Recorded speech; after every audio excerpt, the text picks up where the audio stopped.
In this episode, senior translator Alex Zucker spoke about his work, translation contracts, and the Czech author Jáchym Topol.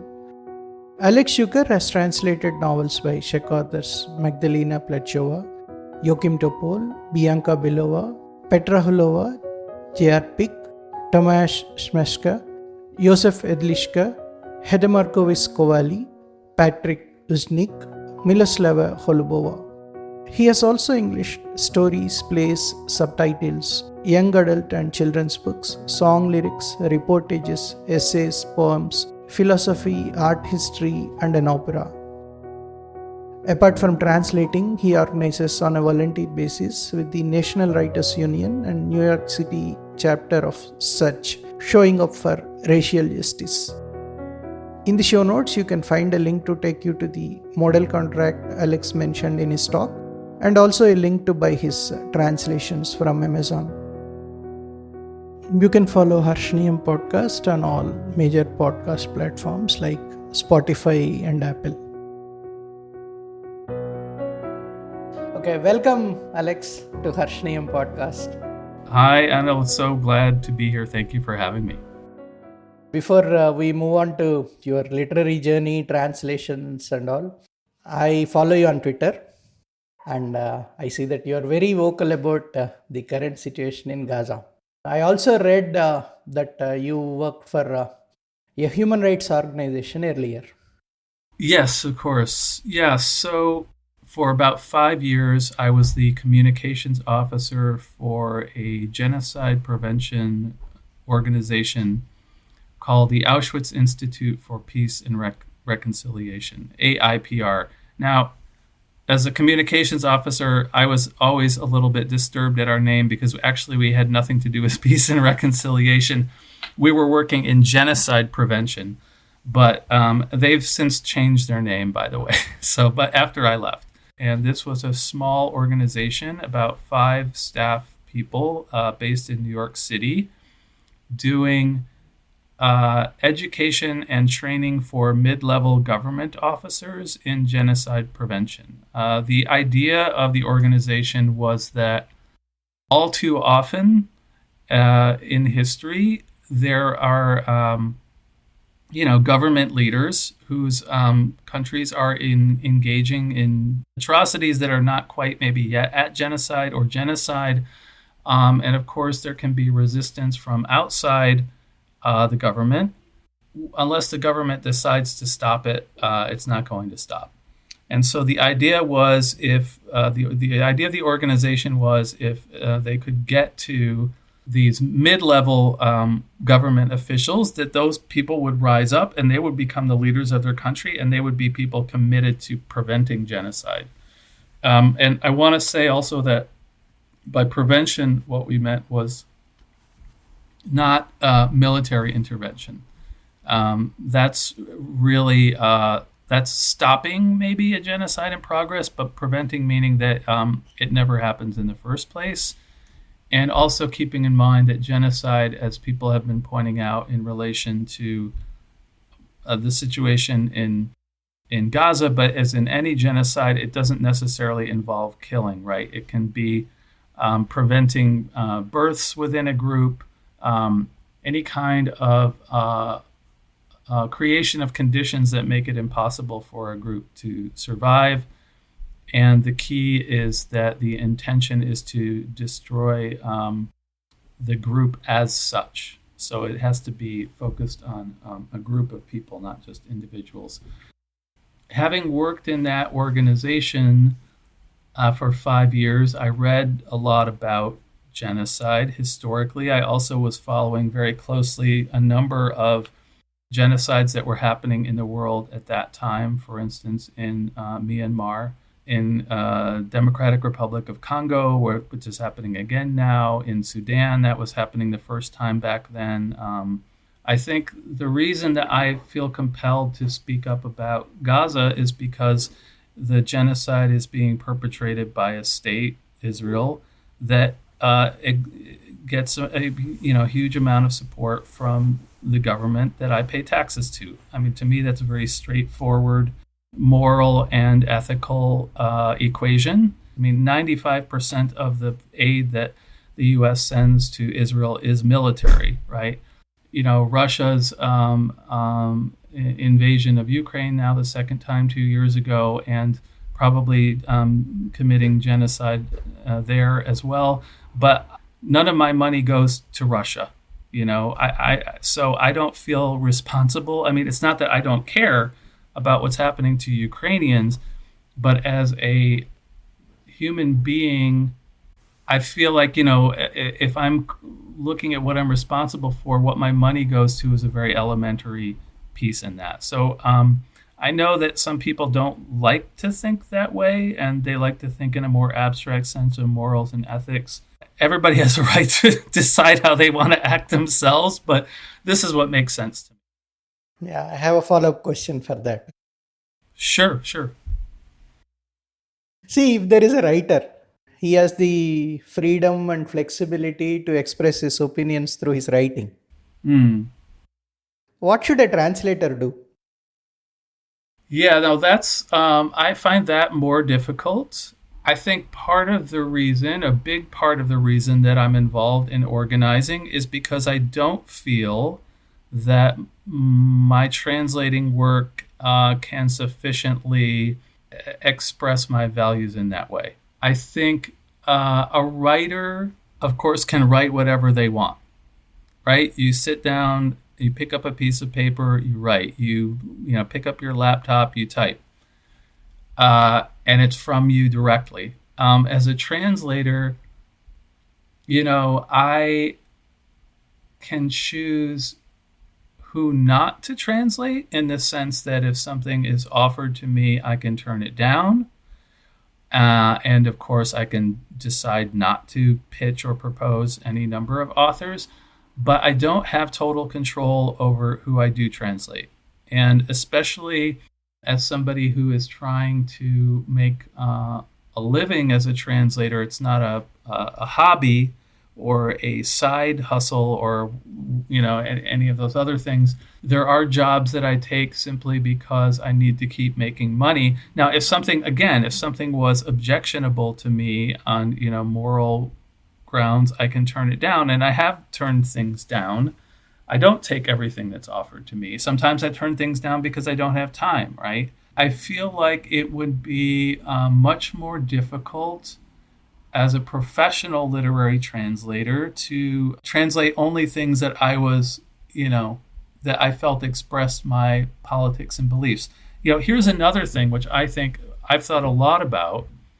And I think that if you're a translator working for any length of time, you have to reckon with this, which is that there are authors I translate who I've been translating now for, decades. We'll talk about some of them, I'm sure. For instance, Jáchym Topol or Petra Hůlová.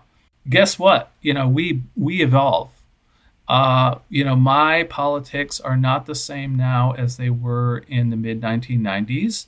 And neither are theirs. There are things that we agreed on then that we don't agree on now. And there were things maybe that we disagreed on then that we do agree on now.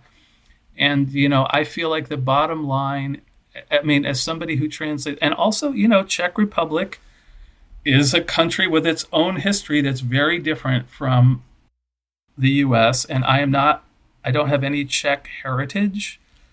I don't translate Czech literature because I'm trying to represent the Czech state or Czech culture. It's not a nationalistic project for me. If I were to translate only novels that I agreed with 100% in every aspect, I would be translating very, very little. Now, I know there are other translators who do translate only things they 100% agree with. They may have the good fortune of either not having to work all the time, or maybe it's just that the authors in that society there are more of them who are aligned with their politics. I would also say that I've noticed, younger Czech writers tend to have politics closer to mine, and there are some that I've been trying to pitch, but that's a reality. Being a translator is not the same as being a writer in that respect, for sure. See, you are a student of zoology. As an undergraduate, yes, I have a bachelor's in zoology. Yeah. Now, how did you move into translations? Full-time translation now. I studied zoology as an undergraduate at UMass Amherst, and the reason I did that was that when I was a kid, when I was little, my idol was Jacques Cousteau. I grew up watching the undersea world of Jacques Cousteau and, reading books with photographs of all these undersea, sea creatures. And I was just really enthralled by it. And I had a mask and snorkel, and we would go to I grew up in Michigan, but we used to go to Cape Cod in Massachusetts in the summer, and I would, swim around with my mask on. And so that really, that kind of, fantasy of mine, I guess, was something that lasted, so that began when I was maybe 6, 7, 8, and I went to college when I was, 18. And so I was studying zoology, but what happened was that I had a professor, so I was coming up towards the end of college and trying to decide what to do. I mean, I knew that if I wanted to be a marine biologist, I had to continue. You can't do anything with a bachelor's degree. The problem is that to go get into a PhD program in whatever it was going to be, I don't know what it would have been. You have to say not only which school you want to apply to, but which department. Not only which department, but which professor. So you have to choose, I want to study under this professor at this department in this school, and I want to look at, the evolution of the anterior dorsal fin in this species, and I'm going to do this for the next 6 years. So at age then 20 or 21, towards the end of and so I wasn't prepared to narrow down that much, basically. I didn't feel that I knew enough to do that. And I had a professor who I had, was a good kind of advisor. He said to me, if you can imagine life without a PhD, then you don't need one. That was his, I don't know if you can call it advice, that was his statement. So I thought about it, and I sort of I can easily imagine life without a PhD. Well, I mean, I hadn't had one before. So I knew I didn't want to go on and apply for a PhD, but then what do I do? So that was sort of a derailment for me. And I graduated from college. So the other thing was that I had been studying French. My mother was born in France. So I'm a 1.5 generation USian. My father was born in New York City. His father was from what is now Poland. His mother was from what is now Austria. My mom's parents were both from France, and she was also born in France. So she spoke French with her parents. So I grew up hearing French. She did not speak it with me and my sisters because I found out when I was older, she thought it would alienate my father, although she never actually asked him. So I lost the chance to be bilingual, which is a shame. But I did start studying it when I was in high school, and I took some in college, even though that wasn't my major. And I decided when I figured out I didn't want to go into, get a PhD, that I would go to France for a while and try to get my French up to a point where I was fully fluent, and then see.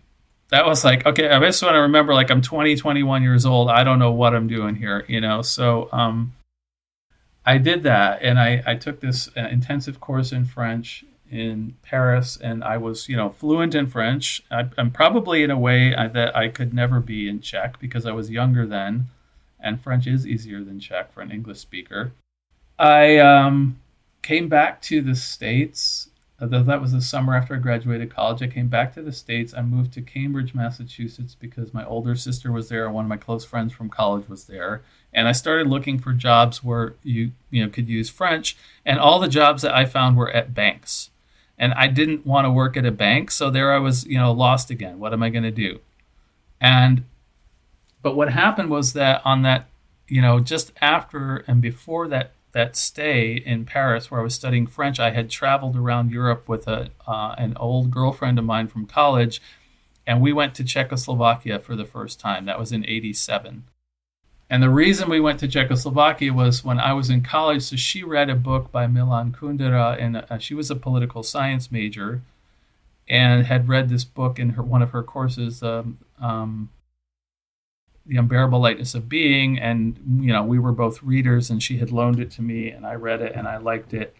And I would say pretty much on the basis of that novel, we decided to go visit Czechoslovakia in 1987, and it was still communist. So I was there for a week with her in spring of 87. I think it was April. It was like Easter.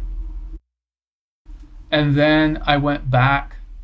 So after this intensive course in French in Paris, I signed up to do what's called an international youth work camp.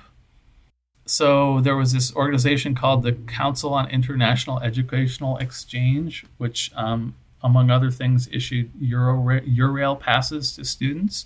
But they also had these programs like this International Youth Work Camp, which was designed to promote, mutual understanding across the Iron Curtain, something like that. And they had these camps, which were, in the East Bloc, where you could go and it was people from the West meet people from the East kind of thing. And I wanted to go to Poland because my father's father had been born in what is now Poland, but I applied late. And so I didn't get my first choice. I got my fifth choice, and my fifth choice was in Czechoslovakia. So I ended up going to Czechoslovakia. And that was when I just started reading more about Czechoslovakia, and I cannot tell you today, I just don't remember how I got interested in human rights, because human rights back then was not that big a thing. I mean, Human Rights Watch didn't exist yet. There was Helsinki Watch, which just focused on the Soviet Union. There was Amnesty International. I don't remember any other groups existing at the time. Somehow, Anil, I got it into my head I wanted to work in human rights. I wish I could tell you how I decided that.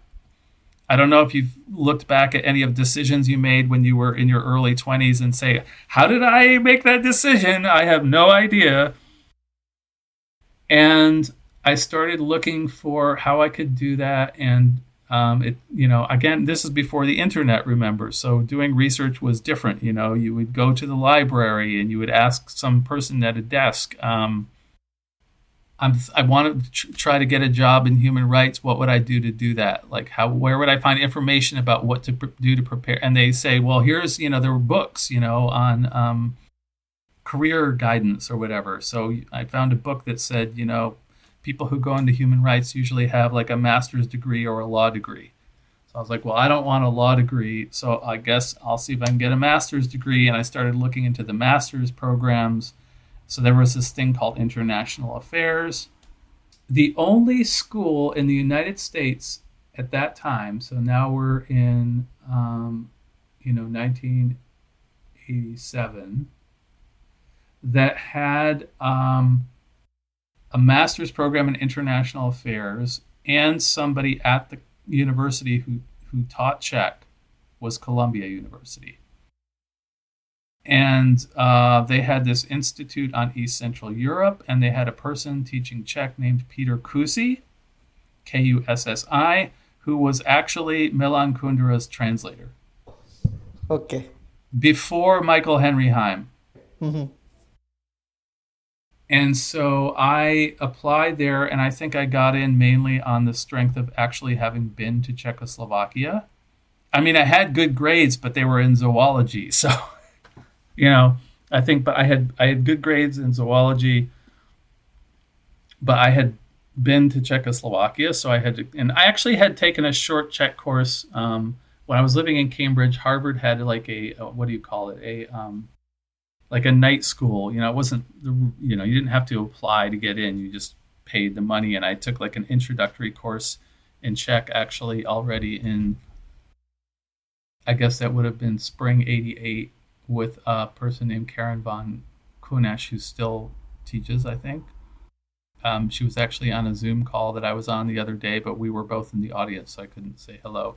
Anyway, so I was accepted, and what happened was that, so I went to this school in fall of 88 to do a 2-year degree in international affairs, and Kusi was my Czech teacher, and he was a translator, and he was working on the Kundera novel Nesmrtelnost, Immortality, at that time. So he brought in pieces of it. He had like the printout of Milan Kundera's, primitive, back then word processing, whatever computer. This was early days of computer. And we would talk about like a page or two at a time, And we would translate, songs and poetry. And he was a translator, so that was one of his main teaching tools.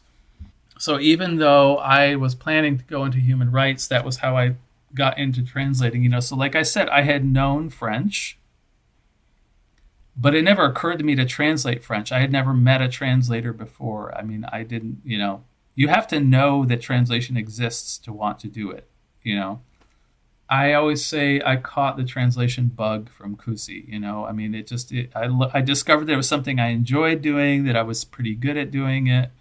And what happened was, in the second year of my program, fall of 89, there was this, uprising in Eastern Europe, the so-called Velvet Revolution. And the main organization I had been hoping to work for in human rights was, again, Helsinki Watch.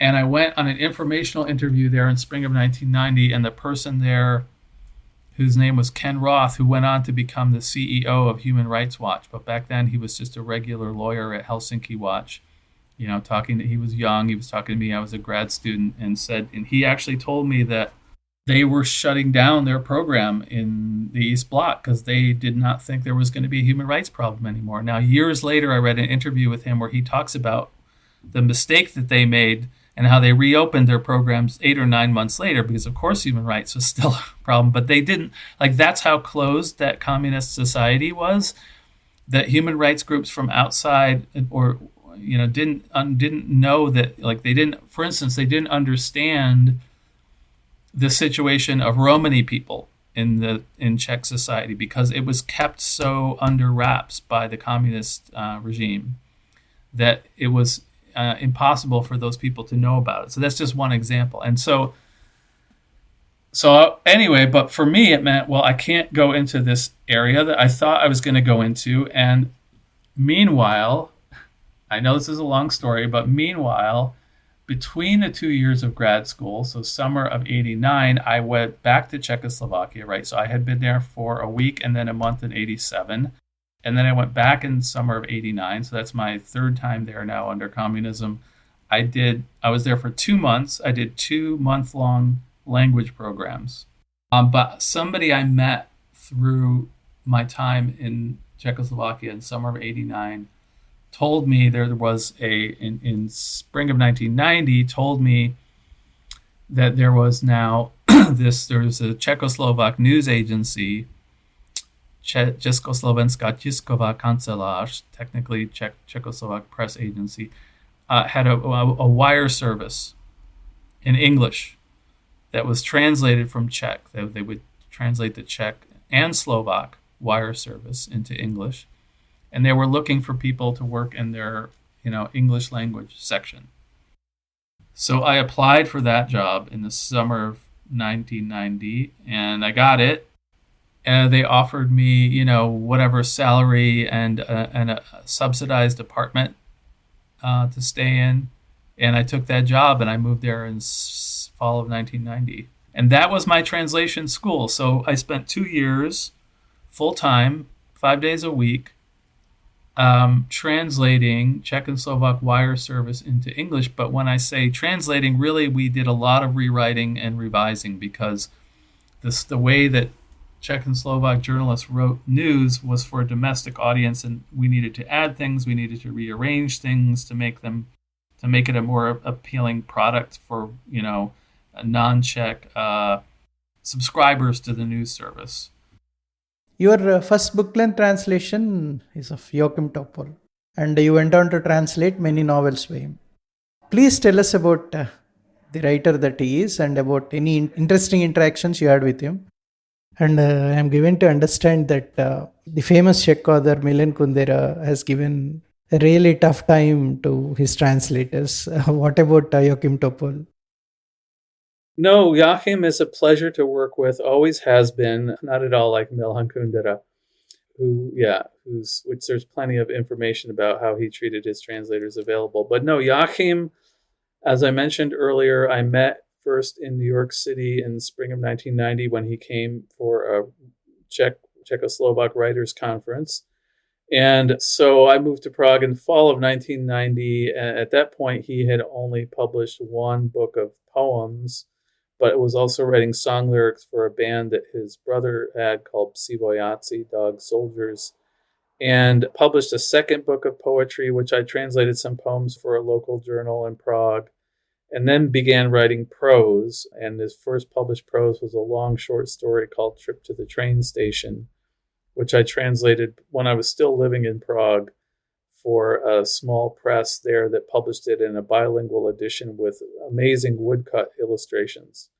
I'm not even sure if that's still for sale. It was picked up by a different press and republished years later. But Jáchym is somebody who was very active in, what's called underground culture in the, let's say, 70s, mostly 80s in Czechoslovakia. People having their own art shows and concerts that were just what we would call pop-up maybe today, unofficially organized in order not to attract any attention from the secret police who otherwise controlled who could do anything cultural. But also was involved in organizing, usually along a more prankster-ish line, like they had a group called Society for a Merrier Present Day, and they would do things like launch, what's it called? What do you call those things? Blow up things that not life rings, but like those blow up toys that kids use in pools, launch them on the river in Prague with names of political prisoners on them. Or they would do this thing where they would do a sprint down it happened that the main post office in Prague was actually at the end of a street called the Street of Political Prisoners. And so they would do this thing where they would gather at the top, and it was downhill street. So they would gather at the top of the street and sprint down to the street with these letters that they were going to send to political prisoners at the post office. But somehow the secret police would find out, so they would try to capture them, and they would try to run around them, that kind of thing. Anyway, and then also independent publishing, Samizdat, self-published presses that he was involved in, wrote for, but also helped put together the printing and the distribution, and met with people from Poland at the border to exchange Samizdat literature, give them stuff translated, and for them to translate into Polish and take stuff from the Poles to translate into Czech.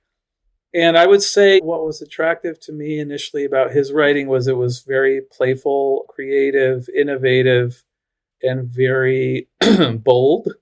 His first full novel, City Sister Silver, in Czech, it was just called Sestra, Sister, was a kind of madcap portrayal of the upheaval in Czechoslovak society around the Velvet Revolution, with an underlying theme of how people are always looking for community. And he actually portrayed these communities as tribes, which derived in part from large part from his, he has an interest in, it was actually this very bizarre sort of, not obsession, but fascination in some East European countries with Native American or indigenous culture. And there were, you find in East Germany, people would build teepees and dress up like Native Americans. It was weird, I think, some of it. But Jáchym was interested in it, I would say, mostly in the storytelling of indigenous people and how they told stories. So he would incorporate some of those techniques in his writing, and had traveled and met some people got connections in the U.S., went to some reservations and met with storytellers to a research, basically, trip. And he also at one point translated some Native American stories into Czech. So this was a intellectual passion of his.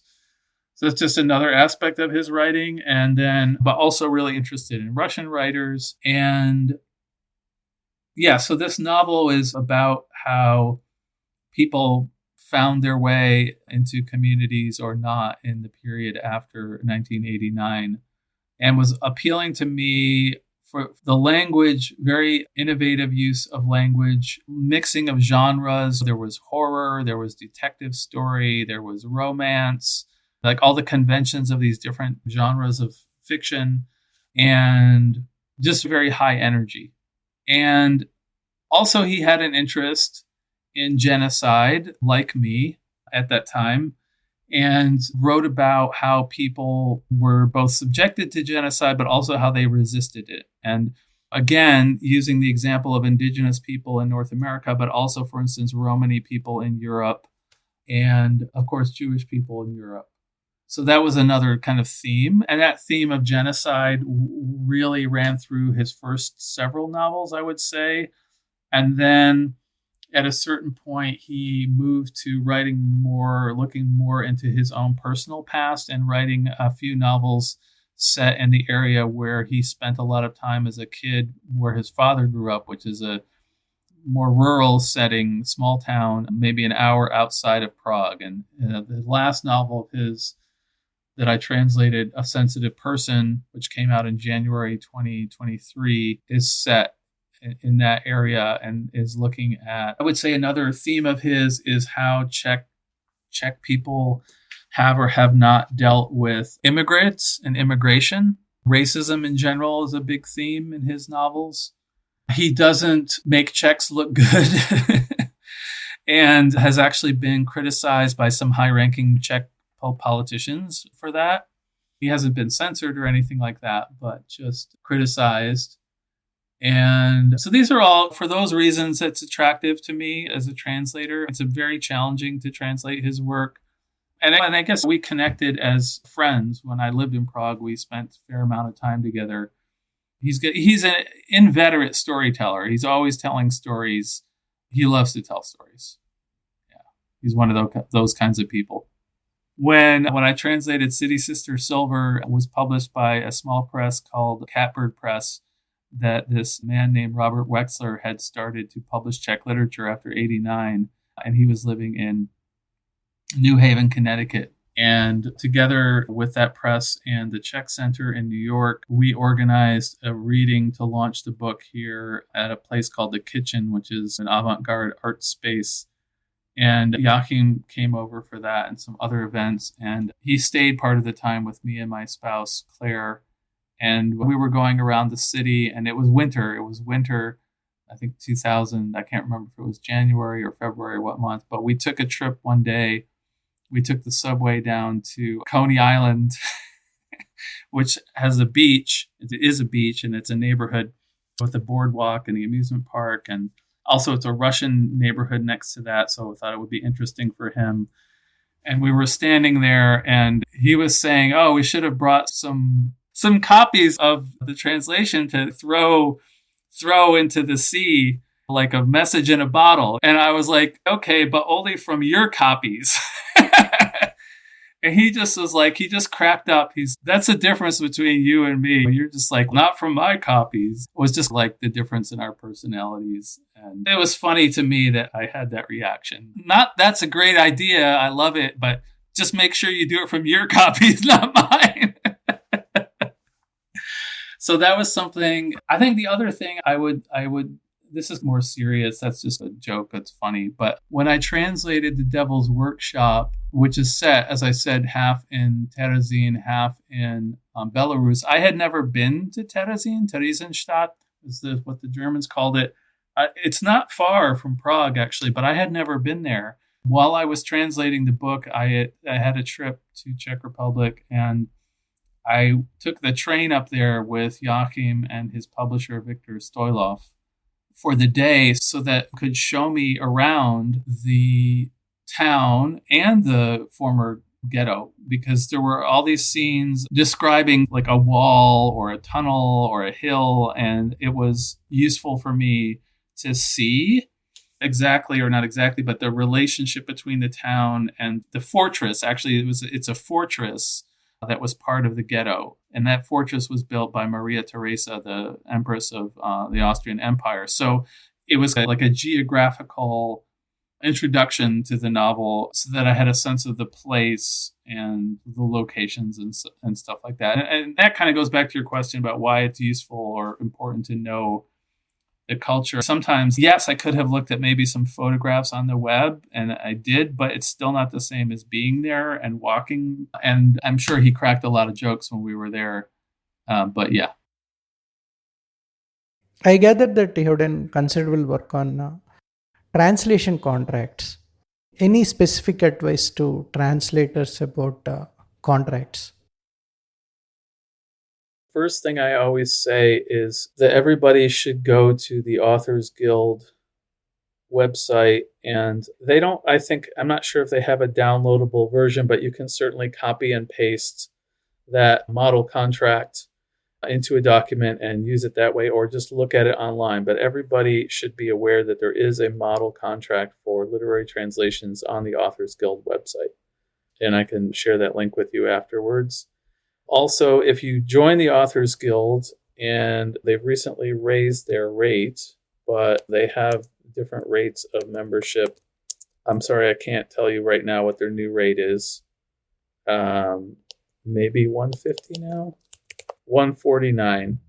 Yeah, it used to be $130 maybe. And they do have people on staff who can review contracts for you.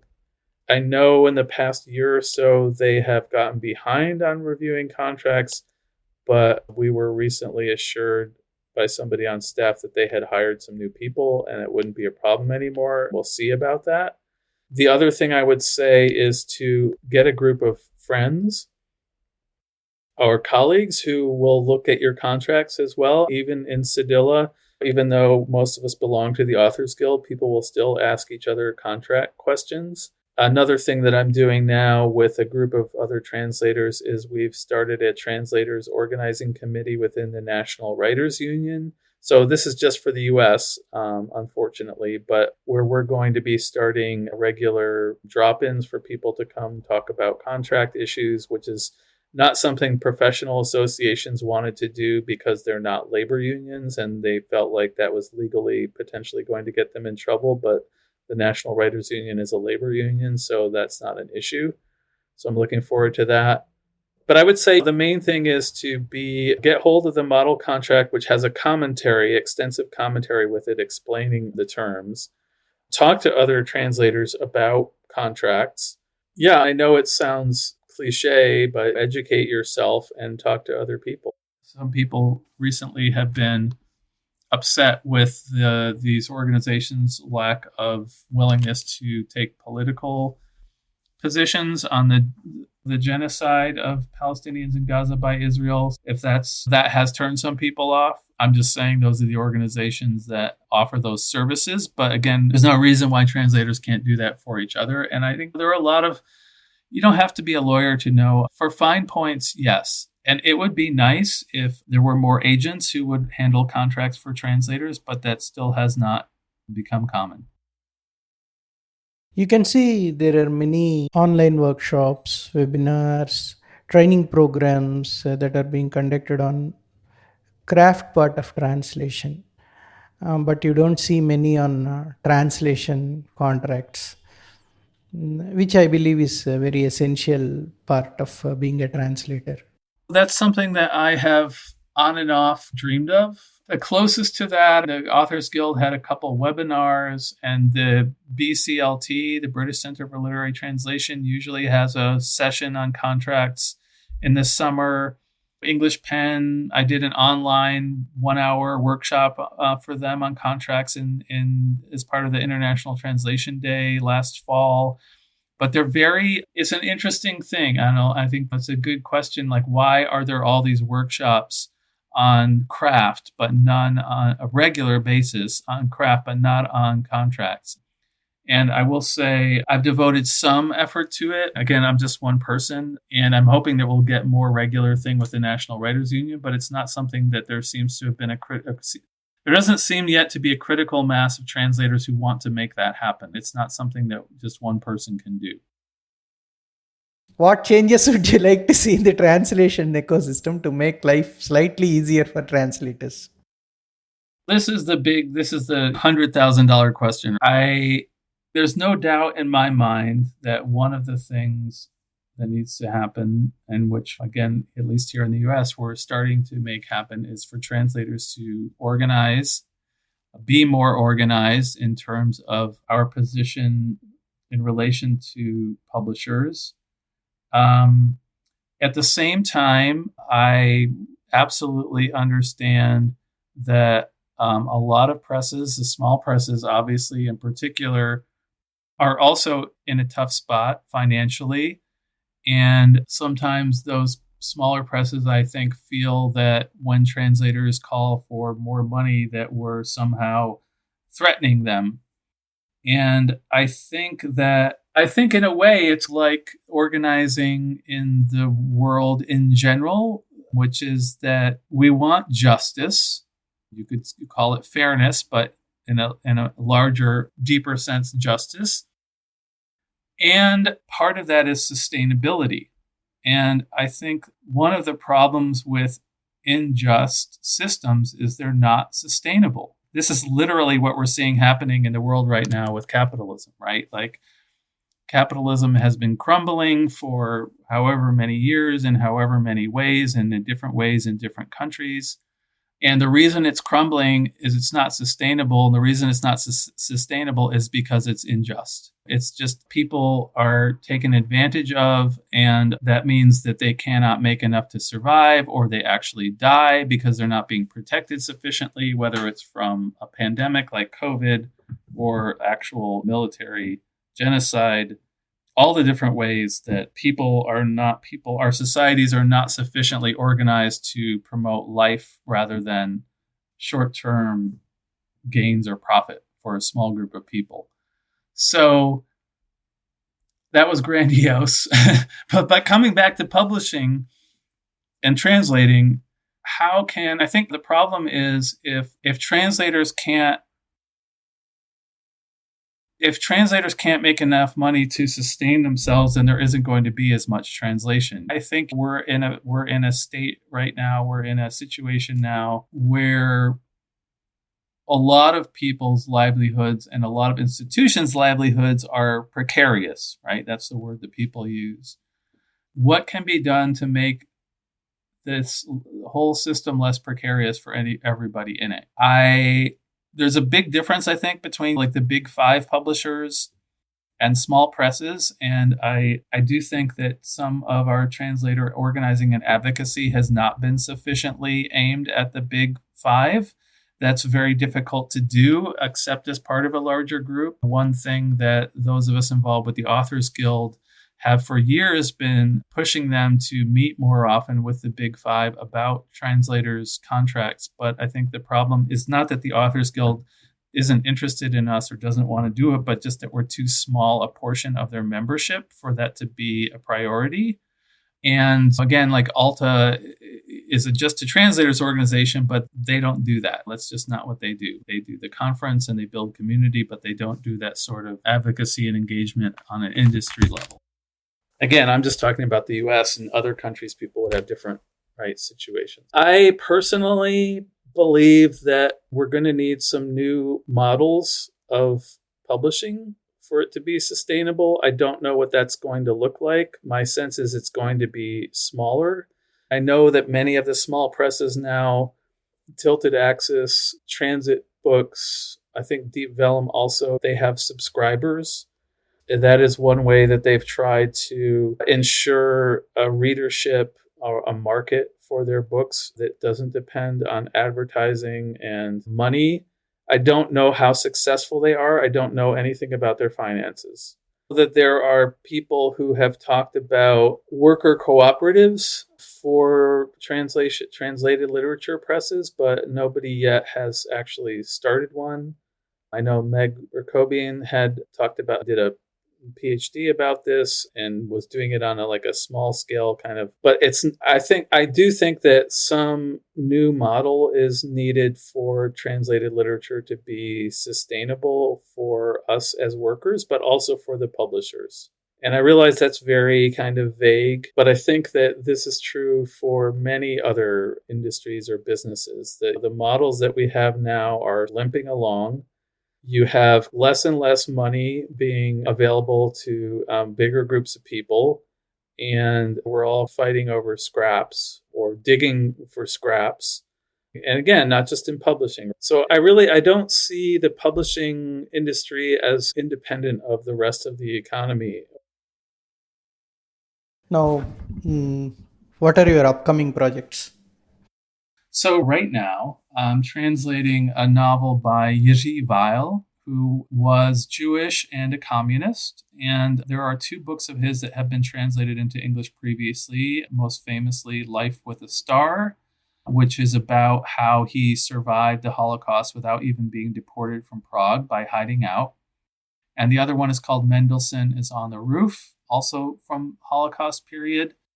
And those were both published in, I believe, the early 90s with introductions by Philip Roth. So those were big literary events. They were reviewed in all the big places. They're still in print. They've been reprinted by various different presses. So he's known in English up to now as primarily a Jewish writer. But he wrote, 10 or 15 novels, and most of them were not about being Jewish at all. And one of them was this book called Moskva Hranice, Moscow-Border, which is what I call a documentary novel based on 3 years he spent living in Moscow in the early 30s. So he was a member of the Communist Party, one of those people. There were a lot of foreigners who were communists who went to the Soviet Union in the 20s and 30s to help build socialism and international solidarity. And he was there. This book was published in 1937. He would live there from 30 to 33, I believe, were the years. And he actually was working as a translator. He was translating writings and speeches by Lenin and Stalin. But he was also a specialist in Russian literature and Soviet literature, being a literary person. And so he wrote this novel. He was there when the first purges began under Stalin. So this novel is really largely about that. And so it's a really incredible novel. And also as sort of a bonus, the novel is, I've got it here. There's a new critical edition that I'm working from now. That's his name, Weil. This is 4, so it's the 4th. They're reissuing all of his works. And the novel is about 370 pages long. At the first maybe 60, 70 pages are actually set in Palestine, when you have the Zionist Jews going over there to colonize. So it's not exactly 2 novels in one, and that's because the character who's narrating that part is a woman named Ree, who's a real person, who follows first. She has a relationship with a man who's a socialist Zionist, so she goes with him to Palestine. He ends up dumping her for another woman, so she goes back to Czechoslovakia, and she's this very bourgeois Jewish woman. And then she connects with this other man who's a communist, and he's an engineer, and he goes to Moscow to work in a factory. So she follows him to Moscow. So first she goes to Palestine, then she comes back, then she goes to Moscow. And so the whole first half of the book is from her point of view, but then it switches to 2 other characters' points of view, including a character based on Weil himself. So I've been living in early 1930s Moscow, and I think it's a really fascinating novel. I hope that I've been working on it for, several years, because I do it in between the other projects I do that have more tighter deadlines. Since Weil is dead, there's not any rush to publish it. And again, this is for Karolinum, the Charles University Press, their Modern Czech Classics series. After that, I'm going to do a novel for Catapult by an author named Zuzana Říhová, which I'm not sure what we're going to call it in English yet, but it's called The Path of Pins and Needles. And it's about a young couple, man and woman with a young son, who are from Prague. who are having troubles with their marriage and decide, in an effort to try to help that they're going to move to a village. But it turns out that this village has this very creepy tradition of reenacting the Little Red Riding Hood fairy tale every year. And they decide that they want to make her Little Red Riding Hood. And the author, Zuzana Zichová, incorporates in the text several pieces of the various versions of Little Red Riding Hood that have appeared over the years, including feminist retellings of it and stuff. That's going to be next. And it's basically a horror story. And Catapult wants to release it for Halloween. So that'll be probably come out in 2025. And then I'm also translating right now some poems by an author named Milada Součková, who's a modernist writer who I've done some other poems by in the past, and that's for the Czech Museum of Literature. And I don't know, last year I subtitled 4 films, but I'm not doing any of that right now. Right now I'm just doing the vial. Yeah. What is your best moment as a translator in this long career of 3 decades? I enjoy translating itself as an activity. There's something about it that my brain is suited for. It makes me feel good to be absorbed in written language like that. But in terms of how I feel about my work, the best moments are when I do an event about a book in public with an audience of people who at least some have read the book and have questions or just comments, thoughts, insights. So to get to hear what people thought of the book who read it in my translation, right? To me, that's the most gratifying thing. And it's different from a book launch. To me, a book launch is actually much more difficult because you're presenting this book and they haven't read it. So are you selling it? Are you presenting it? I like more, that's fine. And I do it, but more when meeting with people who have read the book and want to talk about it. To me, that's the most gratifying thing, because there was this person named Jeffrey Leppendorf, who was the head of the Community of Literary, what was it called? CLMP, Community of Literary Magazines and Presses, for many years. And he used to have this saying that a book is not published, that until a book reaches readers' hands, it has only been printed, not published. So I enjoy translating, but that's just right. It's on my screen, which is here, or that screen here in front of me. But when it gets published and people read it, and I get to hear what they thought of it, that's the best part. Thank you, Alex, for this. Your patience of answering all my questions. I hope it's a good podcast for you. Bye. Sure thing, Alex. Thank you. Bye.